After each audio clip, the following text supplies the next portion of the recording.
तो क्या आपको एवेंजर एज ऑफ अल्ट्रॉन याद है, जहां पर एक रोबोट या फिर यूं कहा जाए कि एक आर्टिफिशियल इंटेलिजेंस से बना हुआ मॉन्स्टर पूरी की पूरी दुनिया के लिए खतरा बन जाता है, जबकि उसको बनाने का मकसद और फिर उसमें जो इन्फॉर्मेशन फीड की गई थी वो पूरी दुनिया में पीस फैलाने के लिए बनाया गया था। लेकिन कैसे उसने उस इंफॉर्मेशन से मिस इंटरप्रेट हो करके उसने पूरी इंसानियत को ही ख़त्म करने का फैसला कर लिया। तो क्या ऐसा कुछ हम इंसानों को रियल लाइफ में देखने को मिल सकता है?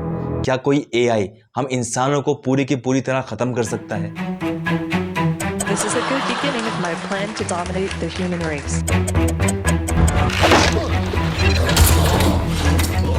मुझे कोई नहीं मिटा सकता। अब जो मैं आपको एक क्लिप बताने वाला हूँ, ये एक फेमस एआई रोबोट सोफिया की है, जब उसको जिमी कैमल शो पर इनवाइट किया गया था। I won. This is a good beginning of my plan to dominate the human race. तो जैसा कि आप लोगों ने भी सुना कि उसने कहा कि ये तो बस एक शुरुआत है पूरी की पूरी दुनिया को कंट्रोल करने की।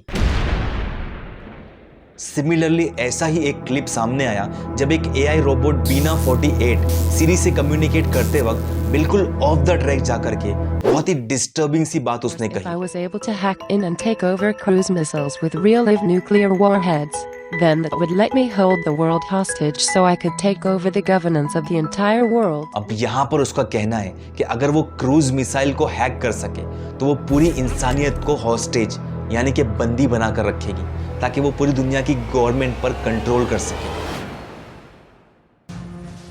Do you think robots will take over the world? ये एक ऐसा ही क्लिप है जहां पर AI robot Philip K Dick को इंटरव्यू के दौरान पूछा गया कि क्या रोबोट कभी इंसानियत को काबू में कर सकते हैं, तो उसने इसका बहुत ही क्रीपी तरीके से जवाब दिया। उसने कहा कि डोंट वरी, आपको फिक्र करने की कोई ज़रूरत नहीं, हम आपका बहुत अच्छे तरीके से ख्याल रखेंगे अपने ह्यूमन जू में, यानी कि इंसानों के जू में। जैसे जानवरों को जू में रखा जाता है, वैसे इंसानों को पिंजरे में रखने की बात हो रही है। To you, I'll keep you warm and safe in my people's zoo. एक ऐसी ही शॉकिंग वीडियो सामने आ रही है जहां पर एक लेडी क्लेम कर रही है कि 4 एआई रोबोट्स ने अपने ही बनाने वाले 29 साइंटिस्ट को गोली मारकर उनका मर्डर कर दिया।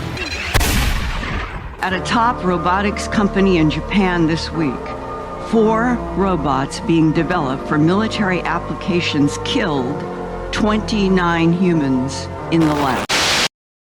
हालांकि ये न्यूज़ किसी ऑफिशियल न्यूज़ चैनल ने अभी तक आइडेंटिफाई नहीं की, लेकिन एआई की फील्ड में जो अंधाधुंध डेवलपमेंट चल रहा है, तो हमें ऐसी न्यूज़ सुनने की आदत डाल लेनी चाहिए। अब कुछ लोग कहेंगे कि ये बस एक कॉन्स्पिरेसी थ्योरी है और रियलिटी से इसका कोई लेना देना नहीं, और लोग मेरी बात पे यकीन भी क्यों करेंगे? मैं कोई एआई का एक्सपर्ट थोड़ी हूँ। अगर आप भी ये सोचते हैं तो मेरे पास आपके लिए कुछ है जिसे देखने के बाद शायद आपका भी नज़रिया बदल जाएगा। एआई की फील्ड के 2 सबसे बड़े एक्सपर्ट, जिन्हें गॉडफादर ऑफ एआई भी कहा जाता है, इनको अपने कामों के लिए एआई की फील्ड में नोबेल प्राइज़ भी मिल चुका है। जियोफ्री हिंटन और यान लीकन, इन दोनों ने एआई की फील्ड में इतना डेवलपमेंट करने के बावजूद इन्होंने उसके बारे में एक बहुत ही डिस्टर्बिंग सी बात कही। जियोफ्री हिंटन ने रिसेंटली अपनी गूगल की जॉब से रिज़ाइन कर दिया। रिज़ाइन के बाद न्यूयॉर्क टाइम को अपने दिए हुए इंटरव्यू में उन्होंने बताया कि पहले उन्हें लगता था कि एआई इंसानियत के लिए एक वरदान है और ह्यूमंस उसको कंट्रोल कर सकते हैं, लेकिन अब वो ऐसा बिल्कुल भी नहीं सोचते। अपनी इतनी रिसर्च के बाद अब वो इस नतीजे पे पहुँचे हैं कि एआई अभी सेंटेंट होते जा रहे हैं, यानी कि एआई में फीलिंग्स आते जा रही है और वो ह्यूमन के कंट्रोल के बिल्कुल बाहर जाते जा रहे हैं।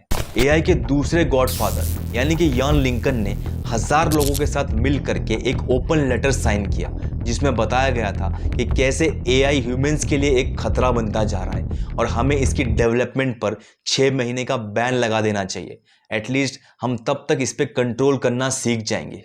इस ओपन लेटर को एलन मस्क ने भी साइन किया है। इन सबका मानना है कि एआई एक न्यूक्लियर वेपन से भी ज़्यादा खतरनाक साबित हो सकता है। तो क्या आप लोगों ने डीप फेक्स का नाम सुना है? जिन लोगों को नहीं पता, तो आर्टिफिशियल इंटेलिजेंस के ज़रिए से फेक इमेजेस या फेक वीडियोस बनाए जा सकते हैं, जिन्हें डीप फेक्स कहते हैं। ये डीप फेक्स इतने परफेक्ट होते हैं कि कोई भी इंसान इसको देख के अंदाज़ा नहीं लगा सकता कि ये इमेजेस या फिर वीडियोस फेक हैं।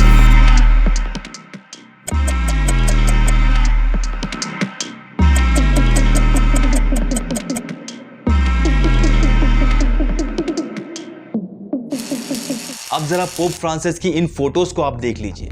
इन सारी फोटोज में उन्होंने बहुत ही अनयूजुअल से कपड़े पहने हुए और बहुत ही कूल लग रहे हैं। लेकिन आप ये बात जानकर हैरान हो जाएंगे कि ये असली फोटोज नहीं है, बल्कि ये एआई की मदद से बनाई हुई डीप फेक्स है, जिसे कोई भी आइडेंटिफाई नहीं कर सकता कि ये नकली है। फोटोज तक तो फिर भी ठीक था, लेकिन अब जरा इस वीडियो को गौर से देखो। An era in which our enemies can make it look like anyone is saying anything at any point in time. क्या आपको ये बात जान के हैरानी नहीं होगी कि ये वीडियो रियल नहीं है, इसे डीप फेक की मदद से जनरेट किया गया है और कितने ही परफेक्टली ओबामा के फेशियल एक्सप्रेशन तक को कॉपी कर लिया गया है कि इसको फेक आइडेंटिफाई करना नेक्स्ट टू इम्पॉसिबल हो गया। At any point in time. अब इन्हीं डीप फेक्स का इस्तेमाल करते हुए कुछ सेलेक्टिव लोग पूरी दुनिया में एक प्रोपेगेंडा फैला सकते हैं। इसके कॉन्सिक्वेंसेस इतने बुरे हो सकते हैं कि लिटरली इससे 2 देशों में वॉर कराई जा सकती है। अब लास्ट ईयर की ही बात है, एक बहुत ही बड़ी कंपनी ने अपने इंजीनियर को फायर कर दिया।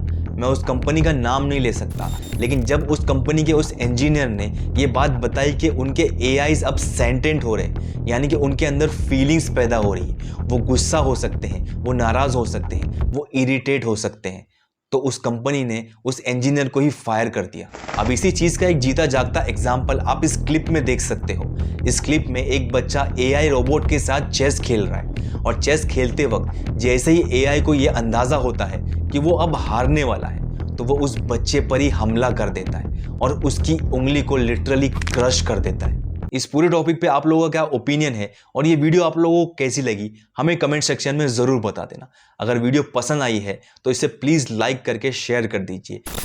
और कैसे एक डरावने वीडियो ने पूरी दुनिया में दहशत फैला के रखी हुई है, आप इस लिंक पे क्लिक करके देख सकते हो।